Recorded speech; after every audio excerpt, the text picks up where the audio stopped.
Bonjour, aujourd'hui nous allons utiliser le logiciel Inkscape et Paint.net dans le but d'évaluer la quantité de pertes lors du découpage laser pour le cadre du cours IND 2107. L'idée de base est de partir de votre fichier Inkscape et d'obtenir finalement un fichier PNG.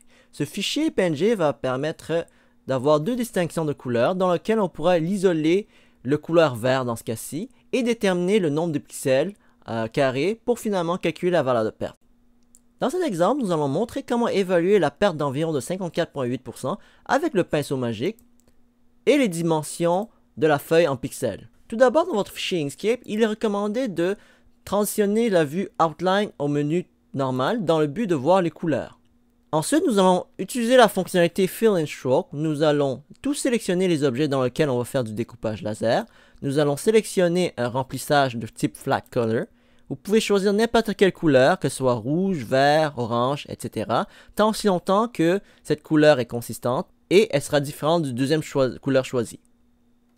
Ensuite, nous allons générer un rectangle ayant la même dimension que la feuille. Dans ce cas-ci, je vais cliquer sur la fonctionnalité Create Rectangles and Square. Je vais tracer mon objet. Assurez-vous que dans Stroke and Paint, vous n'avez pas de contour. Assurez-vous que la couleur dans ce cas-ci est différente du vert dans ce cas-ci. Je vais sélectionner le rouge. Maintenant, nous pouvons revenir sur le bouton Select and Transform Object. Nous allons fixer les dimensions. Vous pouvez choisir les dimensions ici, dans ce cas-ci les unités. Moi, dans mon exemple, ma feuille mesure 12 pouces de haut et 24 pouces de large. Maintenant, nous devons aligner notre rectangle à la feuille. Il faut utiliser la fonctionnalité Align and Distribute des menus rapides. Ou sinon, vous pouvez aller dans le menu Object et cliquer sur Align and Distribute. Nous allons sélectionner Relative to Pages. Ensuite, nous allons sélectionner notre rectangle rouge. On va aligner par Center on Vertical Axis et aligner par Center on Horizontal Axis. Il est possible que votre rectangle cache vos objets de découpage. Nous allons envoyer cet rectangle-là en arrière-plan en appuyant sur la touche Page Down à plusieurs reprises. Ou sinon, vous allez dans la fonctionnalité Object et cliquez Lower to Bottom. Il suffit d'exporter maintenant notre fichier vectoriel en image. Pour ce faire, aller dans File, Export PNG Image, bien sélectionner l'onglet Page, choisissez le répertoire et le nom dans lequel vous voulez donner, dans ce cas-ci Demo IND 21072 par exemple, faites Save et Export. Maintenant, nous allons basculer vers l'application Paint.net dans lequel nous allons importer notre fichier image qu'on a exporté tout à l'heure. Faites Open. Vous allez utiliser maintenant le pinceau magique ou Magic Wand, cliquez là-dessus et sélectionnez le contour ne faisant pas partie du découpage laser.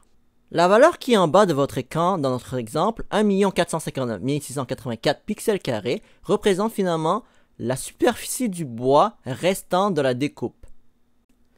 Nous pouvons maintenant déterminer la superficie de notre feuille au complète en faisant CTRL A. La valeur en bas, finalement, c'est la taille de votre feuille en pixels, 2304 par 1152, qui donne environ 2 600 000 pixels carrés. Donc, vous connaissez la superficie totale de votre feuille en pixels carrés. Vous connaissez la superficie restante après la découpage laser, dans ce cas-ci en rouge. Vous pouvez maintenant calculer le taux de perte, dans ce cas-ci, qui est environ de 54,8%.